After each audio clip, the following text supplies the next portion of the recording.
Lovely evening, welcome. We're on again with Sports Zone on Joy Prime. We're on from now till 10:30 p.m. Puts in perspective on the biggest talking points from the world of sports from the weekend. The African Football League is in the final stage. The first leg ended 2-1 in favor of Wydad, but the two teams, Wydad and Sundowns, take the return leg back to South Africa for who gets to walk away with the $4 million available for CAF's inaugural competition. In the Ghana Premier League, pressure is mounting on coach Prosper Ogum, but he's defiant, asking the fans to be patient. But 4 consecutive matches now without a win surely has put pressure on the man who brought them a title only 2 seasons ago. In the Premier League, Manchester United found redemption. Man City were in 6 heavens, but the biggest controversy was in the Arsenal match. Mikel Arteta calls it an absolute disgrace, an embarrassing decision.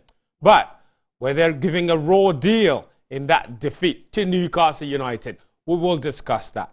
We'll take you to Spain, where Girona are still top of the league. Barcelona found victory, but we can't say the same for Real Madrid, who could only draw blank thanks to the performance of one Ghanaian player who was on the pitch for Rayo Vallecano.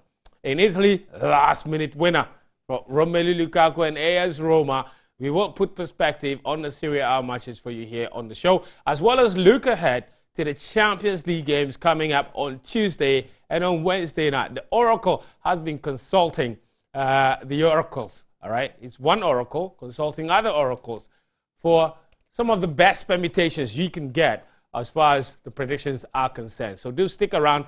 You will also get to win some money with quick cash here on the show. Your messages are welcome. On Twitter, you can join us. Use the hashtag SportsZone. I will read a lot of the messages. If you prefer WhatsApp, the number is on your screen, 055-1575757. That's how you can get in touch with us. Their Arsenal decision, were they giving a raw deal? You think Arteta is just moaning? Should the goal have stood? Should it not have stood? Many people don't support, especially Mikel Arteta's comments. Should he be fined? Lots of questions. And have Man United finally turned the tables? Chelsea are in action as we speak. We'll keep you updated on that game as the show goes on. The show is yours. It's live and it's interactive. Read as many messages as possible. This show is not possible without, of course, the help and the sponsorship of Syntex Tank as well as Hunters, a quality product from Casapreco. I'll tell you all about them and introduce my wonderful guest after this very short break. Welcome back. This is Sports Zone on Joy Prime. I almost said another show's name, but it's Sports Zone on Joy Prime. We're on till 10:30, which means that we have enough time to read your messages. We have enough time to show you as many highlights as possible, and we have enough time to give you the analysis that you deserve. Plus, of course, Karim's segment, Ghanaian players abroad. He'll be here. And Ghanaian players have been doing quite a lot this weekend. Inaki Williams scored, Jeffrey Schlupp scored, Jordan Ayew assisted, Kudus Mohammed scored. They just can't stop scoring. And yet, when they come to the Black Stars, they forget where the goal is. That's the problem. Anyway, welcome to the show. Sitcho Philip at Stream and Daniel Cranston. How are you guys? Hey, I'm well. Why are you shaking your head? Just respond, my brother. There was injustice over the weekend. We are here to address it. Very serious this evening. There's nothing funny. An injustice anywhere is injustice everywhere. Thank Daniel you. Cranston 2023. Thank you, my brother. Many Many injustices, huh? Yeah. So I'll be interested to see where he picks it from. I know, right? I've got His heart is only at one place. Well, that Arsenal Newcastle fixture. Exactly. He has not seen any other injustice. But there's plenty to talk about in that fixture as well. I know, right? There's a lot. Yes, and there's an injustice in the ongoing game between Chelsea and Tottenham Hotspur. Chelsea had a goal disallowed. If football comes off somebody's hand before he scores, that's not supposed to be disallowed. Was it disallowed or not? How is that injustice? Sitcho, are you alright? Yeah, I'm fine. Did you have a good weekend? Yeah? So. Yeah, so. Yeah. That's it. Anyway, all right, welcome to the show. The show is sponsored, of course, by Syntex Tank. Whatever your preferred color of water tank, Syntex has it. Whatever guarantee you're looking for, they have it. Whatever kind of inner layer you're looking for, double, triple, quadruple, just name it. They've got it for you. And also always remember that no matter what your water needs are, Syntex tank has it. Syntex tank are you strong, are you tough. I tell you all the time, if you want to store water and you're building, and you should want to store water, you're building a new house, you want your old house, you're going to live somewhere, the landlord, the landlady is not giving you water, you can buy your own Syntex tank because they actually have different kinds of sizes for you. Whether you're renting, you're building your own house, you can buy your own water tank and store your own water. And Syntex tank are the right people to go to. It's very strong, it's very tough, it's strong, it's tough. And they have over 300 agents nationwide, so you don't need to come to Accra or Tema to get yourself a Syntex tank. You can also call them 0244335168, 0244335168, or you can just visit them on their social media handle. Syntex tank, it's strong, it's tough. The show is also sponsored by Casa Preco True Hunters. Of course, Hunters red apple cider is here. And I keep telling you, it's crisp, it's refreshing. And whatever your refreshment needs are on a cold day, on a hot afternoon, whenever you gather as a family, as friends, just make sure there is Hunters in the mix. And those of you who have tried it, you believe it. And whether you're looking for a chill drink on a hot summer day or a cold, rainy evening, as it is, it can be sometimes here in Ghana, just make sure the perfect choice is Hunters, all right? Enjoy it on its own, or you can pair it with your favorite meal for a delicious and satisfying experience, all right?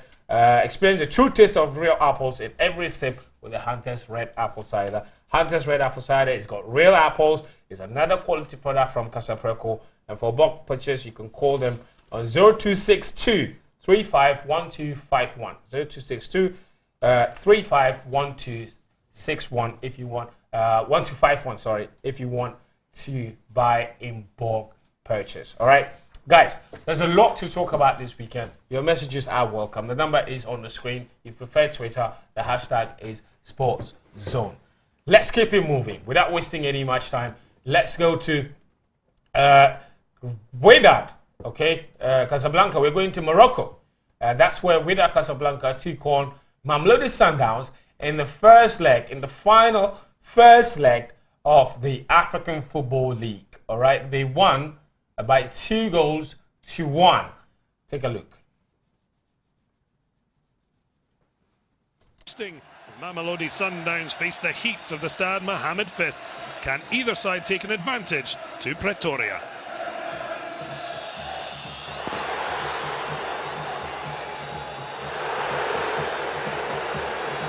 Montasir, Latimi. Oh, in on goal, and it just looked up. And he might have got his foot through the ball, but it's a fantastic recovery challenge. Well, just a lovely little nutmeg on fellow Moroccan Abdel Mounaim Boutouil. Latimi to swing this in. It's into a really good area, bobbles around, breaks kindly for Williams. Latimi has had a bit more joy. He's got space here, does go. Initially thought about it, lovely little dummy though. Drives to the byline, cuts back in. Oh, and it's an opening goal! Well, it might be an own goal, but all the credit goes to the man who's been the most active for Wydad, Montasir Latimi. And he takes all the plaudits. Latimi has been wonderful since the semi-finals. He takes the ball 1v1, and this is a solo effort. This is individual brilliance. The flick on's a good one. Mokwena! Oh, they think it's a handball. Well, the reaction is furious. The referee, the calmest man in the park, because he knows he's got VAR to fall back on. Well,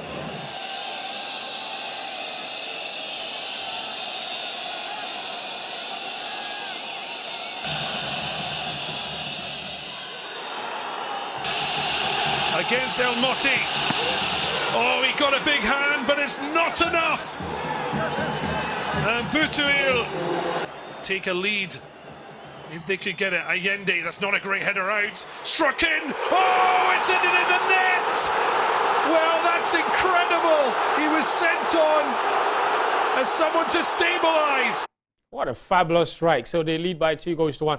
And that is the standard of African football.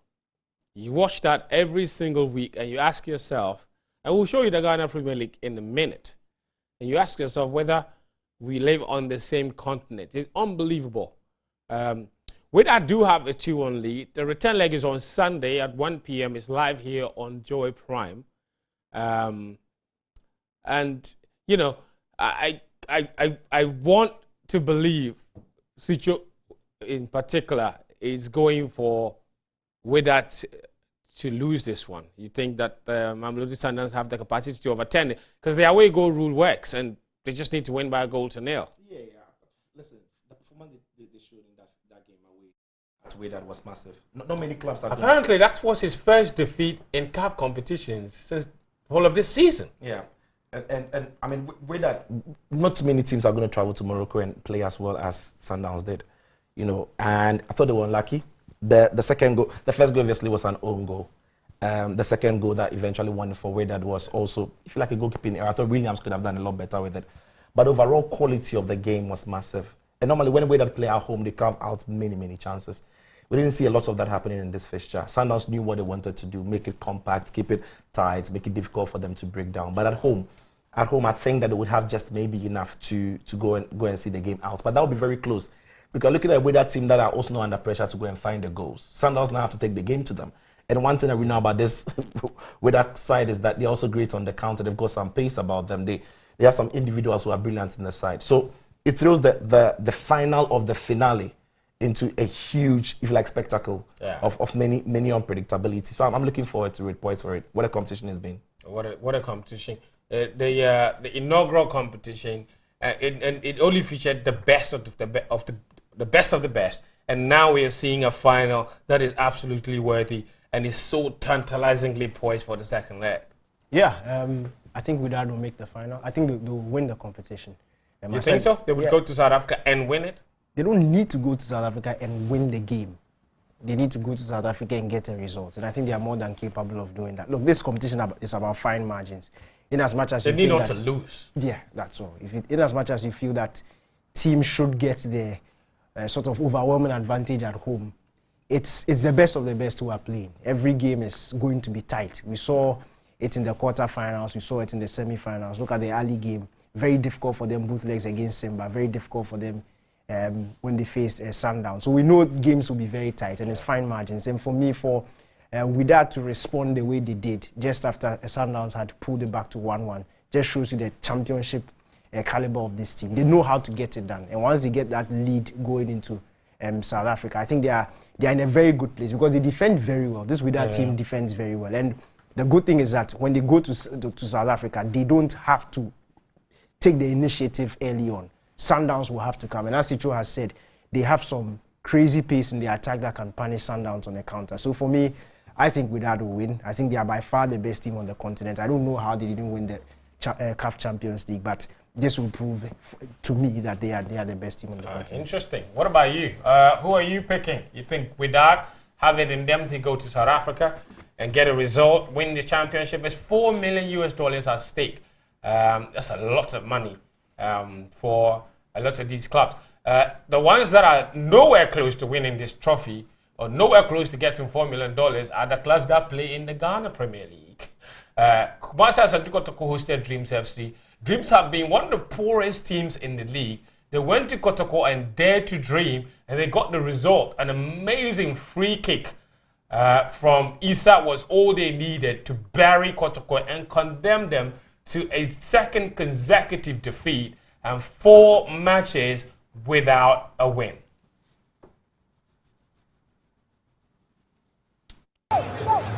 Issa Benswan, beautiful goal. Gorgeous strike from Issa. What a beauty. Dreams FC have scored, and they scored in style. Cool with a goal. Well executed. Jalilu steps up for Issa, and he bends one to the top corner. Danlad completely beaten. A strike. What a strike. And Dreams have been terrible all season. They've gone to Kotoko, they've played with a lot of confidence. To be fair, Kotoko, they squandered quite a number of chances in the opening 20 minutes or so, and they got punished by that one brilliant, take nothing away from goal, brilliant free kick. And that was that. 4 matches without a win for them. They've now suffered back-to-back defeats. Besham beat them there. And now they've lost again to, of course, to Dreams FC. After the game, the fans were not pleased. They booed the team coaches and the players off the pitch. Take a look at this, if you haven't seen it. That's the Kotoko fans. They are not happy. The bus is going, and they're making sure, sticking it to them, they're making sure that they know exactly how they feel.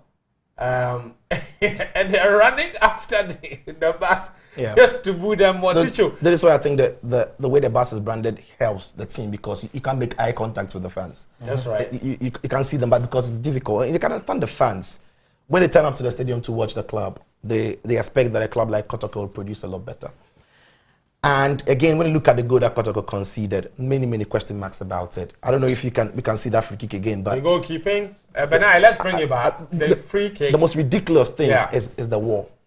If you look at how the wall broke, and the wall didn't do any parts of its job, it just broke, and they walked towards the free kick taker. Nobody was jumping, nobody was holding tight or firm. If you can see it again, it was that for me doesn't look like a Premier League Kotoko at this level is going to let that ball bypass the wall without any, real work. Yeah, credit to the free kick taker, but I thought the wall could have done a lot better. Daniel, quick comments. Kotoko deserved to lose this game. It was a sweet goal by Issa. This is a game that wins a football game. And you spoke about the chances Kotoko created. Yeah. Dreams FC also created quite a number of opportunities. They were really good in this game, and it's their defensive shape that I laughed. And we know Dreams FC. Once they got that goal, you are playing against a Kotoko team that can create chances but have very poor finishes. So if you're able to keep it very tight and limit the amount of chances they have, they probably need a billion to score one. That you get your win. So Dreams FC did their job, and for me, the reason why I don't feel sorry for Kotoko, at the start of the season, I made reference to what Prof said in his first press conference, where he spoke about the first 4 or 5 games being preparatory sort of pre-season warm up into the season. Now that is past, I don't think they have excuses again. I think the players are fit, they are ready. They've played some good football in some of the games prior. So the inconsistency is unacceptable. Yeah. This is a game that they should go and, especially against a Dreams FC team that has struggled this much this season. And you should have set your authority. More so when last season, he left the club before the season started, and the rumors that were out was that he didn't get a control over the transfers and the players he wanted in. And the management team then of Nanaya Amponsa was at that time he submitted a list. They said they didn't get him. The management team so he left. were insisting that they would bring in the players. And luckily for him, he's had an opportunity now to bring in the players he thinks can get the job done. Unfortunately, we've not seen them performing to the height that merits, wearing the Kotoko shirt. I understand that coaches need time, but again, I always say, while you take that time, you need to see the signs. It doesn't look like Kotoko now are looking good. Many players looking like maybe they are out of place. I mean, in team it's a good footballer, but can you trust him to hold Kotoko's midfield as a DM? I don't think so, and that is where the questions are about Ogum and the signings. Ogum doesn't necessarily have a core team. He chops and changes every single week, so he's struggling to pick a team to perform consistently. We know him, he's won the league with Kotoko before, so maybe he's capable of turning things around. At the moment, it's not looking good because they're only 1 point above the relegation zone. And Kotoko fans, close your ears. Cover your ears because you won't like what I'm about to say. Their next game is away to Samatex in Samraboy. After that, they come home and they play Mediama. That's incredibly tough. and with all due respect to Dreams FC, that would have been one of those fixtures you want to win to pick up confidence. Get that win out of the way, go to Samraboy and see if you can pick a point. And then against Mediama, But at the moment, now Kotoko are under pressure. You wonder if that pressure can make them crash when they play those 2 games. And the pressure was so much that the post-match press conference, Ogum resorted to one-word answers. It was really awkward to watch. How would you your impressions of the game? Disappointing. How would you describe your team's performance? Not good. That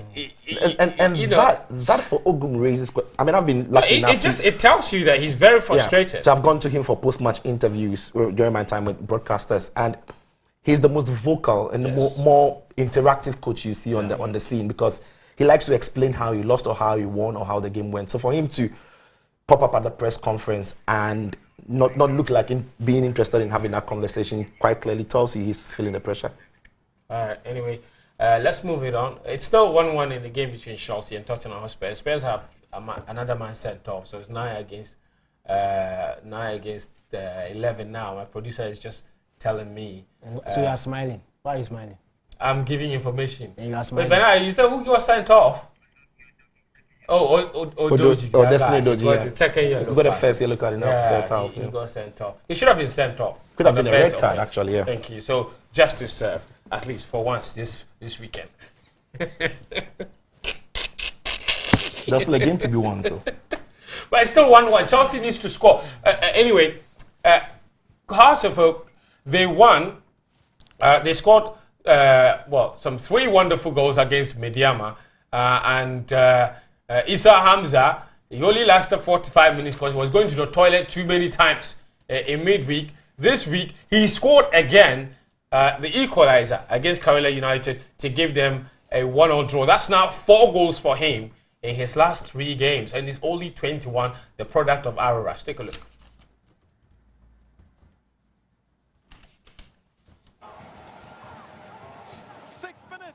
And Karela have jumped into the lead at the Ali Umama Sports Stadium. Poorly defended by the Phobians.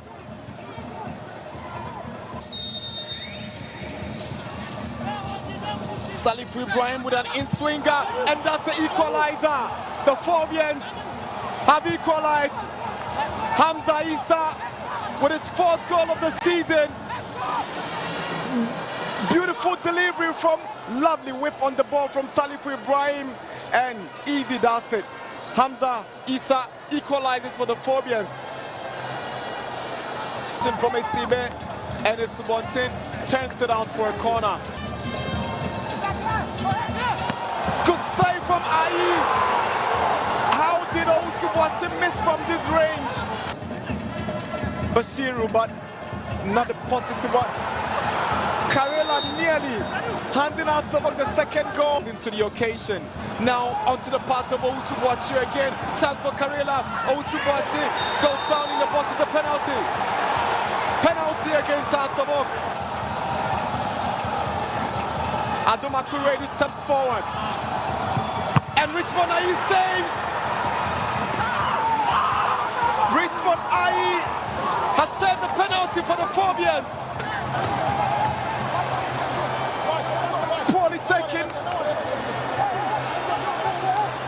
You want to give credit to Richmond Ayi. Then Tanga takes it. It starts on the offensive. Here is Yonde. Siraj wants to make the movement. Yes, he finds Siraj.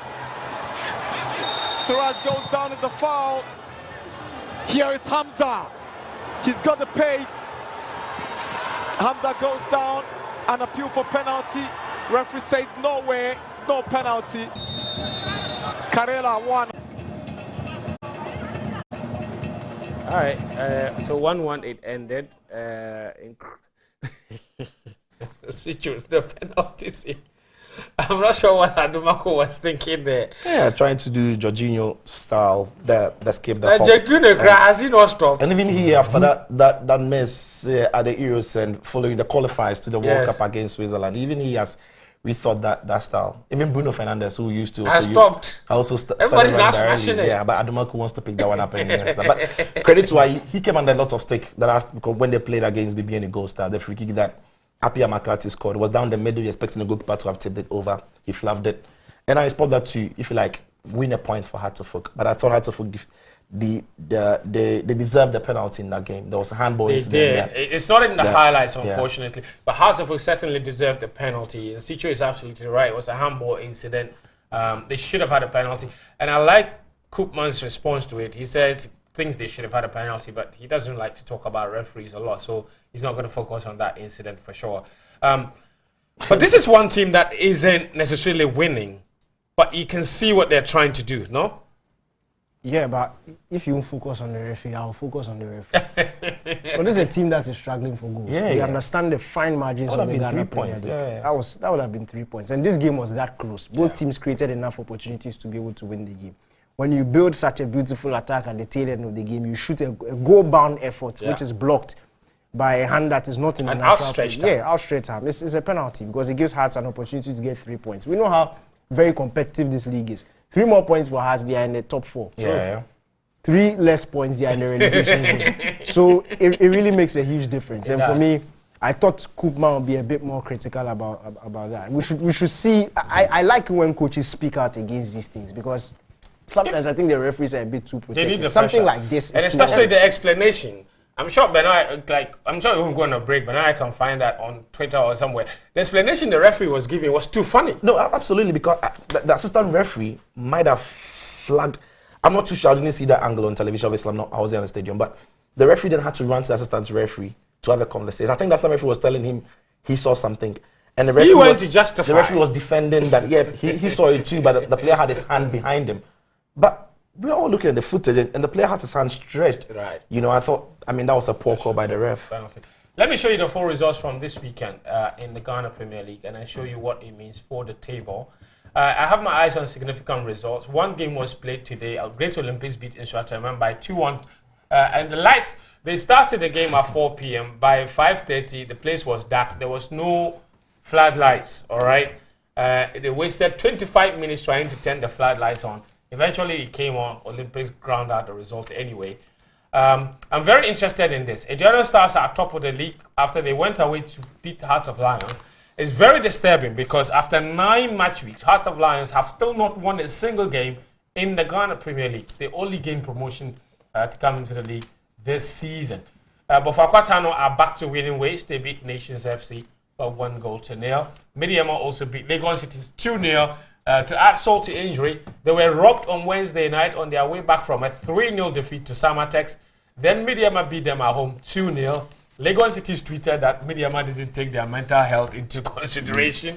I thought that was funny. Let's look at the table, shall we? So confirmation, Indiana top of the table. Insuatreman lost today. They're second. Olympics won. They are back to number 3. And Bofakwatano down to 4th now. Samatex there as well. Let's look at the bottom half of the table. That's where you can find Hearts of Folk, of course. And Kumasi Asante Kotoko. Kotoko, like I said, there they are in 14th position, I believe. They're only some 1 point above the relegation zone. It's not looking good. It's not looking good at all. And Walker's doing Hearts of Folk as well. Look at them. Hideous twins. 10 points apiece. Anyway, all right, so that's the lowdown on the Ghana Premier League.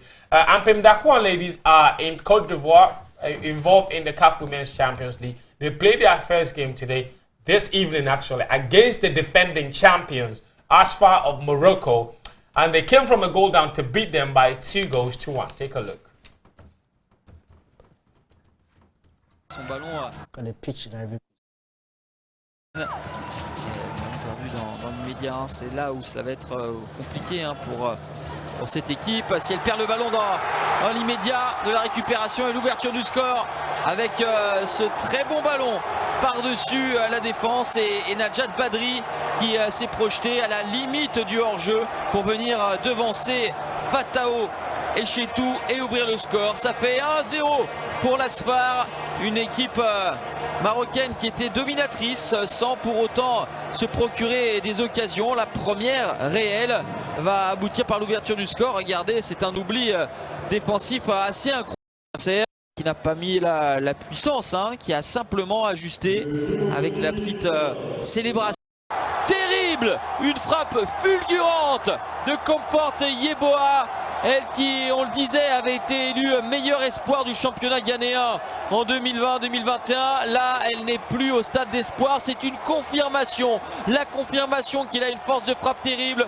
Elle a transpercé la défense de l'Asfar et Khadija Erimchi. Quelle frappe de Comfort Yeboah. Oh, elle a tout donné. Elle a tout donné L'équilibre est parfait. Déjà, tout part du contrôle à sa part de manière rectiligne. Elle ne voit le ballon qu'au dernier moment. Et Kadi Chiman a bien joué avec un décalage. La prise d'information. Fort devant. Ouais, le but inscrit contre son camp. Noelia Benzina qui est à la faute. Et encore une fois, dans les bons coups, Comfort Yeboah qui pousse Noelia Benzina. Ah, Comfort Yeboah, excellent. Excellent. Fantastic goal for the equalizer. Got the winning goal through an own goal. We don't care. She got the crossing. She turned it into the back of her own net. Most important thing, 2-1 win, 3 points, first game of the group. Wonderful start.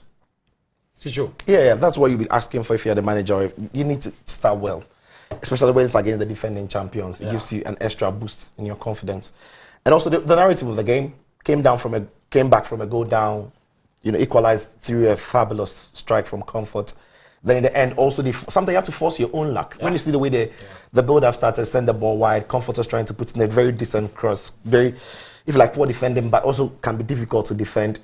Scored an own goal as well. So you're forcing your own luck sometimes. I think that let's snap them. Dakon have deserved it because they've last year they couldn't make it to this stage, and here they are this year, and maybe from the experiences from last year, they're beginning to pick it up from there. We'll see how far they go, but all the best to them. By the way, Cote d'Ivoire is ready for the AFCON. Did you see that pitch? Oh, brilliant. Yeah. Brilliant. Yeah. Now that's grass, not weeds. The ones we have at Babayara and Accra Sports Stadium. No, they are ready for the AFCON. They are weeds.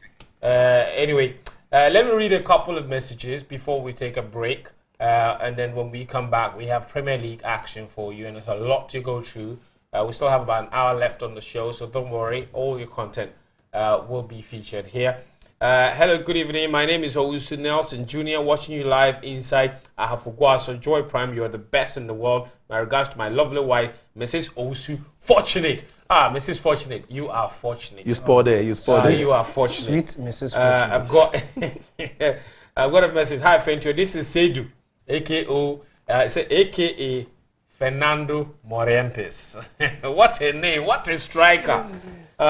He says, Nunes is killing me softly. I think he's talking about Darwin Nunes. Yeah.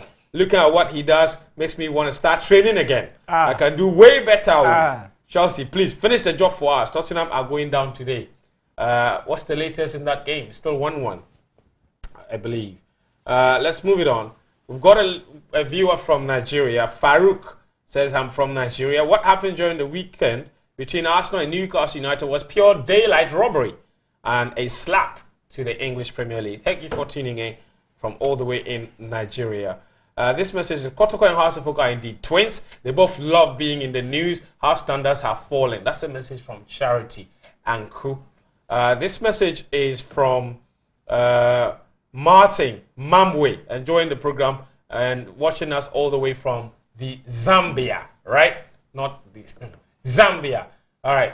Thank you very much for tuning in to our international viewers from across the continent, from Gambia, Liberia, Sierra Leone, Nigeria, Zambia. We love you all. This message says, Ghana in 2023, we are still relying on dry and wet seasons for better pitches. Our flight lights are outmoded. You can even see shadows of the players on the pitch. Our leaders aren't serious. Ken Selassie from Adenta Pantine with that message. I agree with you 100%. This one says, good evening, Sports Zone. This evening is giving us a very interesting game between Spurs and Chelsea. Greetings to Daniel and all Chelsea fans inside China. This is Castro Steve with that message. We will take a very short break. When we come back, we're taking you to Europe, where there was plenty of action this weekend, including all the drama from the English Premier League. Your messages are welcome. The number is on your screen, 0551 5757757, or on Twitter, use the hashtag SportsZone. We'll be right back. All right, welcome back. This is Sports Zone on Joy Prime, sponsored by Syntex Tank and, of course, Hunters. A kind of reminder, you want to store water in your home, think Syntex, all right? They've got a water tank with a guarantee of up to 7 years. They've got all sizes for you. So whatever your water tank needs are, make sure it's a Syntex tank, all right? You can call them 0244 335168 order one, ask for the Fentio discount, and they'll give you a very good discount. They have over 300 agents nationwide, which means that you don't need to come to Accra or Tema to buy one. Just look for one near you. Call them, they'll direct you to where the nearest one is, where you are. And they even do deliveries as well. They'll bring it straight to your house. And then, of course, hand test. Whatever your refreshment needs are, make sure it's hand test. When you gather as friends, as family, make sure your refreshment of choice is hand test. The show is live and interactive on social media. Get in touch with us. Use the hashtag SportsZone on Twitter, or you can send us a WhatsApp message if you prefer that. Like I said, we have an extension to the show. If you didn't tune in last week, we're now on till 10:30 p.m. every evening, which means we have enough time for all your messages and to show you as many highlights as possible. I've got some messages here on Twitter. Let me just take a couple of them, and then we'll go on to showing you some more highlights. I think a lot of our friends who prefer Twitter cannot be left out. So just leave us a message, use the hashtag SportsZone, and we're retweeting them, of course, and then we'll share some of them with our viewers as well. This one says, guys, do you know Real Madrid is the first team I support? Okay, we didn't know that. Now we do. Thank you very much. That's a message for Dr. Drac. I've got one here that says, I disagree with Daniel. If you've really watched Sundowns in the Super League this season, they are the team to beat. Gambero Roland, he says, Fent, your appearance this evening makes you a perfect fit for a running mate position. Thank you very much. Anyway, Mamelodi Sundowns looked much poised for the $4 million after that convincing performance against Wydad. I think they have enough quality to edge it, he says. All right, let's move it on now and take you to England. And there's only one place to start because, and I want to start at the St. James's Park. That's where Arsenal took on Newcastle United. They lost by 1-0, of course. But the way the goal was scored, there was 3 suspicions of why the goal shouldn't have been allowed. But it stood. But instead of me to tell you, let's just see what happened, and then we can come back here and then listen to the guys. So Arsenal lost 1-0. After the game, Mikel Arteta went furious. He called it a disgrace. He said it's embarrassing. He said he's ashamed to have been in England, where they call the Premier League the best league in the world, because he doesn't think the goal should have stood. It's unbelievable. And Daniel has been fuming all evening. In fact, since the game. Daniel, you saw the highlights. There were 3 suspicions of infractions for why the goal should not have stood. First, they checked for whether or not the ball had gone out before it came back into play. Then they checked, I believe, for whether or not there was a foul on Gabriel. And they checked for offside too, as well. Mm-hmm. And each of those checks came back in favor of Newcastle, and the goal stood. I watched it. I'm not an Arsenal fan. But my first point was, I thought the ball had gone out. Then I saw the replay for the potential foul that perhaps I could let go. I just thought that they didn't show, especially the audience, enough of the ball going out, like enough of that angle, in my opinion, for us to form any judgment. Because the one replay that we saw, it looked like the ball had gone out. How is Mikel Arteta justified for all of the furious comments he's made since? Was that a raw deal handed Arsenal? He should have done more. If I was him, I would have punched the microphone. Because at this point, what's the point of VAR? I don't get it. In all other leagues, VAR does its best to correct injustices. That's just basically what it is. A referee has overlooked something. If something as glaring or very obvious happens on the pitch and the referee doesn't see it, VAR corrects him. That's just how it's done. In England, it's like the VAR is there to affirm whatever the decision the referee has made in real time. So if you punch me and the referee says he saw you giving me a pat on my face, VAR looks at it and says, yeah, there could be a pat in that punch. So that is true. That's how the English interprets their VAR. And it's absolute nonsense for me. First of all, with the ball going out, it took beIN Sport after the game to tell us that the ball was in. The push on Gabriel is as obvious as anything. If that is not a push, then I really don't know. It was both hands on his back. It was both hands on his back. In fact, the right hand was on the back of his neck. And he didn't just use him to help him jump, but pushed him. So obvious. And then my point is, why do you rewind and replay only to arrive at such a silly decision? Because this was so obvious a push. And I really don't understand how this goal was allowed to stand. Now, because I wish we actually had time, because there have been similar incidents, right, in the league where these things have been given. Yeah. Yes. In fact, something like this, if it was switched and if Newcastle were the defending team, this could easily have been a penalty. Yeah. It's very obvious. This could easily have been a penalty. So it was such a glaring foul. If Newcastle did this in their box, yes, they probably would have given Arsenal a penalty. penalty. They would have given Arsenal a penalty. So I'm very surprised. And you see, it's becoming one too many. Yeah. The way the Premier League has branded itself as the best league in the world. Match day 1, a goalkeeper is punching somebody in the jaw, and you are telling me it's not a foul. Yeah. You've already set a very silly precedent. Match day 3, it's like he was flying. Romero, he wanted to fly on the pitch, so he spread out his arms and was flying, and the ball hits his arm, and you interpret that as not being a penalty. When the rules clearly say that the hands are out of natural, unnaturally wide. That's not giving us a penalty. So many decisions. You look at the Liverpool thing. What happened to Liverpool against Spurs? They acknowledge that they made the wrong decision. Because he was texting his wife. Whilst he was supposed to follow the game, he was texting his wife. That's how he missed it. Yeah, so his mind was not on the game. That's how come they can tell you to check for offside. Allegation? But it's only for me, if I'm sitting in the room, it's only my wife who can take my attention away from what is happening. So you just made a wild allegation. It's not an allegation. It's an informed assumption. No, yes, I'm giving the benefit of the doubt, because if it was anything apart from his wife texting him, then he should be stripped off his job. Serious matter.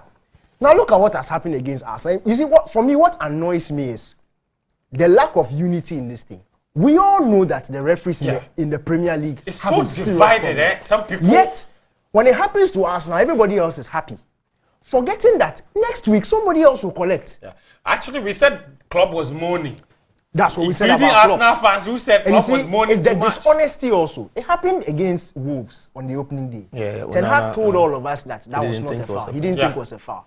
Then it happens against him, against Tottenham Hotspur. Postecoglou goes in there. He says we should accept that mistakes happen. Yeah. Today it has happened to Postecoglou. We'll hear what you come and see. Yeah. When it happened, I've forgotten who it happened to, but Arteta did last season. Yeah. Arsenal against Liverpool. Arteta said, referees make mistakes. At the end of the season, it happened against him against Brentford. He was very angry. Today he wanted to punch the interviewer. No, it's not the interviewer who interpreted the VAR. So you see, they just need to be unified. Let's understand that this thing is a serious problem and then tackle it, because when it is segregated in camps, it will not put pressure on. It will continue. It will not put pressure on the officials to change. Chicho, how do we move on from here? Because clearly Arsenal feel that's 3 points lost that they wouldn't get back. Liverpool absolutely lost 3 points that they will never get back. Yeah, but in the case of Arsenal, listen, I think Arteta was overreacting and was actually taking attention away from very key reasons why his team underperformed in that fixture. Yeah. And from the eye, the ball looked like he had crossed the line. That technology gets it being sports. It didn't. And we've seen the optical illusion where from one angle you think the ball is out, but when you look at it over the top, the whole circumference hasn't crossed. And they had to be absolutely sure he had crossed. And once they couldn't prove beyond any doubt that he had crossed, they had to stick with the on-field decision.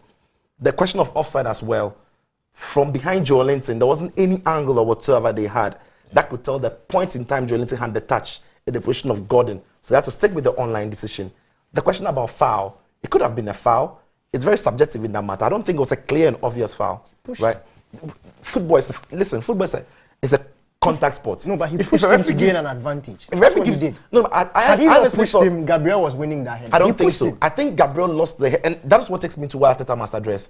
I think Gabriel lost the header because David Raya missed it, and Gabriel perhaps also thought Raya was going to win that area ball. So he was actually Gabriel. You see, the ball passed Gabriel before the hand on his back, and if you like, check it again. The ball had passed Gabriel's head, and Gabriel made the most of it, which I would have done the same. Now, Arteta is deflecting the point. When he signed Kai Havertz, I sat right here in this position and said that one of the positions that Kai Havertz can play is when maybe Odegaard is not available in the number 10 role. We saw it in that game. He completely lost. What does Arteta want to do with Kai Havertz now? Because it's beginning to look like it's a bad signing. And he has to address it. No, it's an absolute bad signing. He stayed on the pitch for 90 minutes. Arteta doesn't want to talk about that. He wants to talk about the referee. Yeah. But the point is, spent 65 million on him. On the day, Arsenal were terrible. Raya should have been dealing with that cross. He didn't. That's another Arteta decision. That is another Arteta decision to take Ramsdale out and bring in Raya. And I'm saying that there are more things to this goal and the way Arsenal played than just that referee decision. I'll take you back to something in that first half. Havertz shouldn't have been on the pitch coming into the second half. He should have been red carded. He should have been red carded. Yeah, so if Arteta is furious about the same referees who didn't give the goal, he should be thankful to them that Havertz stayed on the pitch for 90 minutes. Because there was a horrible tackle from him, or an attempt to tackle, that looked very dangerous. He stayed on the pitch. Arteta doesn't want to have those questions coming at him. So he'll make the most of what he can. He's not stupid. He knows absolutely what he's doing. He's speaking on things every fan is talking about. But when you break it into each component. You're saying that behind the scenes, he'll be having a different conversation? He absolutely has to. Because we saw Kai Havertz completely missing out of the game. I don't think Jorginho and Declan Rice in that middle of the park. They were suffocated by the hard-working Newcastle side.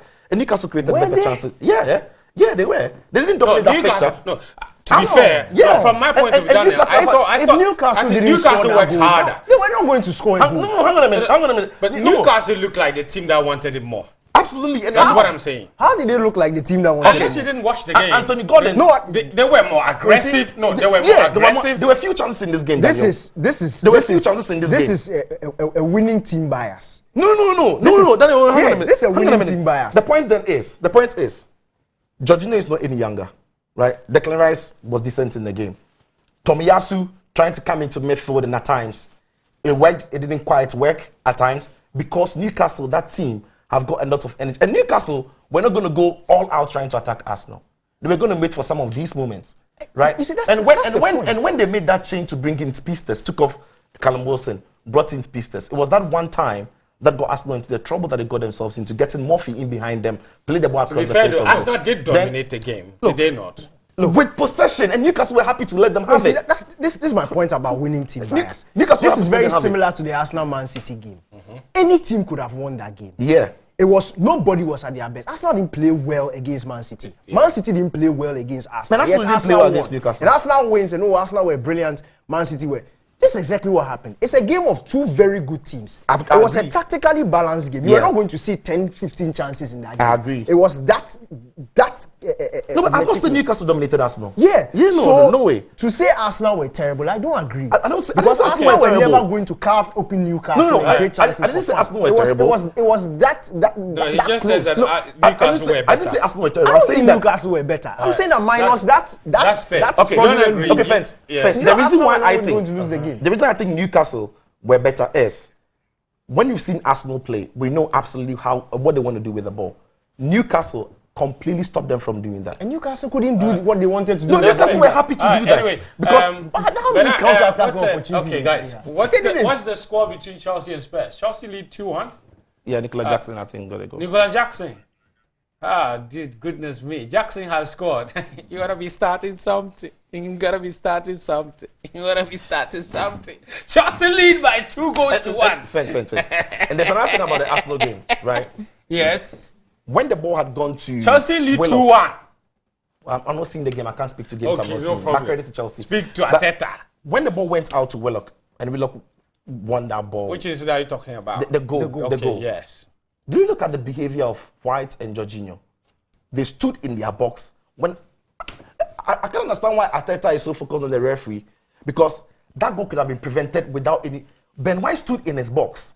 Watch Willock take 3 touches before putting in the cross without applying no pressure. In fact, after the first touch, Jorginho was shouting at White. Anybody can go back and watch the video if you didn't pay attention to those details. Jorginho was shouting at White to get out there and then put a press on Willock. So Arsenal need to go back and have a second look at themselves. David Raya, what they want to do with Kai Havertz, because there hasn't been one single game this season that Arsenal has been vintage. And unfortunately, decisions didn't go their way today. Yeah. I mean, that's a fair comment about their performance. But I think it still doesn't negate the fact that if the goal shouldn't have stood, it shouldn't have stood. Why shouldn't it have stood? No, I'm just saying. Why? I'm Did they not cross I'm the just line? saying. No. I'm just saying. Could we I'm just tell- saying that yeah. poor defending Yeah. or poor performance Yeah. does not justify a poor decision against a team. It's all I'm saying. No, there wasn't. I don't think there was a poor decision. That's what I said. Okay, you disagree with all the Arteta uproar. is deviating. Okay, you should that's have spoken fair. about. I have it also staying on the pitch. That's fair. That's Yeah. fair. All right. Some of you have been sending in your message. We talk about Man City. They hosted Bournemouth, and that game was an absolute whitewash. All right, a one-sided affair. Man City won by 6 goals to 1. The star performer was a man by name Jeremy Doku. Yes. Wow. Para papa. That didn't key. Para papa. I don't understand what para papa is. I should say it. Para papa. What does it mean? What does it mean? What does it mean? The people are watching It you. means his father is para. No, it means freedom for his daddy. Freedom for that. Freedom for dad. Shame. But that's what it meant. That's his father is para. Yes. No, para papa.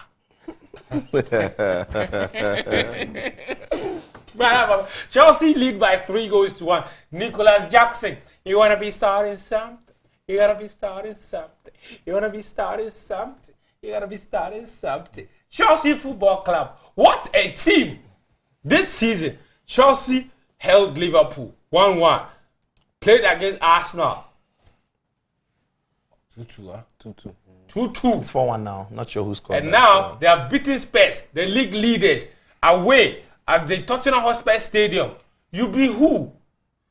You be who? Unless you don't be top club, don't play Chelsea. When the fixtures came out, they said, oh, Arsenal, Spurs, Man City, Chelsea will get 0 points. I said 15 points. They have started. From now on, Chelsea won't drop points again. Win the rest of the matches. So unless you are not a big club. All you need to do is to identify as a small club and you beat Chelsea. Yes. So now, from now on, we don't play small clubs again. We play only big clubs. Anyway, let's wrap up with these 2 matches because of Ghanaian interest. First one, West Ham United, they lost away to Brentford. Kudus Mohammed scored a spectacular goal, all right, to give West Ham a 2-1 lead, but somehow they still ended up losing by 3 goals to 2. Take a look. Anyway, let's go to Crystal Palace. That's where Jordan Ayew also assisted Jeffrey Schlupp in that 2-0 victory at Burnley. This is the assist. What a 10. Daniel, you must be in heaven.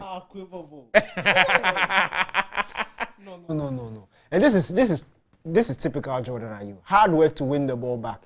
And then shows strength, shows creativity, calmness, waits for the run, pinpoint pass, excellent finish. Yeah, credit to Schlupp though, because he made a very, very long good, run yeah. to get into the far post. Yeah. And I saw a statistic about Jordan Ayew that he's the attacker to have won over 250 duels. Duels? Most duels this year. Yeah. And he's completed the most take-ons Yeah. in the Premier League this year. So for those of you who like dribbles and take-ons, there's no better person in the Premier League in 2023 than Jordan Ayew. Incredible. Yeah. Anyway, that Kudus goal. Whoa. That's 2 spectacular goals in the space of... Yeah. 4 days? Yeah. Yeah, because midweek against Arsenal, and That's there he it. is. And I've always said, and look at where he scored those 2 goals from. In those sorts of areas, again, Kudus popping up to almost get a second on the day. And I'm happy that David Moyes now is beginning to also find a suitable role for Mohamed Kudus. I've always said, never play him down the middle. I don't think at this age and at this stage of his career, that is his best place. In and around the box, wide, coming into the box shot, Kudus is lethal. And when he doesn't have to think too much, but he has to play on the instinct, he's unplayable. And that goal was just world class. All right, let's see the 4 results from the English Premier League this weekend. Chelsea lead by 4 goals to 1. Jackson has scored a hat-trick. Oh, goodness me.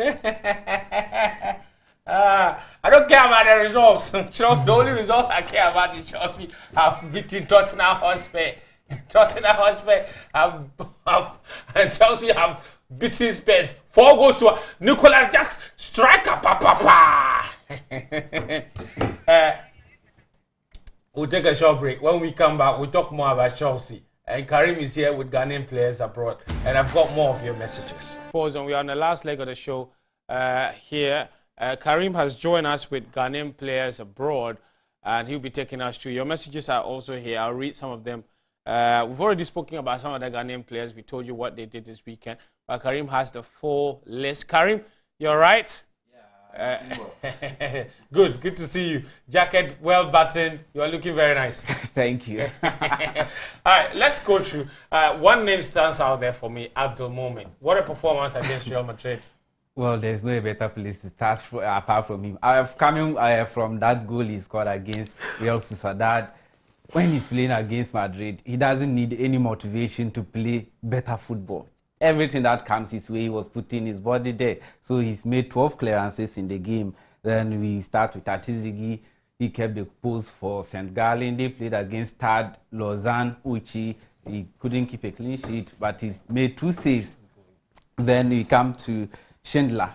He had a wonderful story over the weekend. He played for Samsunspor, and they won against Hatayspor 2-1. He was on the bench. It was 75 minutes going to the 80th. The game was 1-1. The headlines were there for him to come and take, and he absolutely grabbed them. Wow. And he scored the winner for them in the 98th minute. Then let me come to Baba. He played for PAOK in the game, their 4-2 win against Olympiacos. In that game, he didn't look like a left back, a correct playmaker.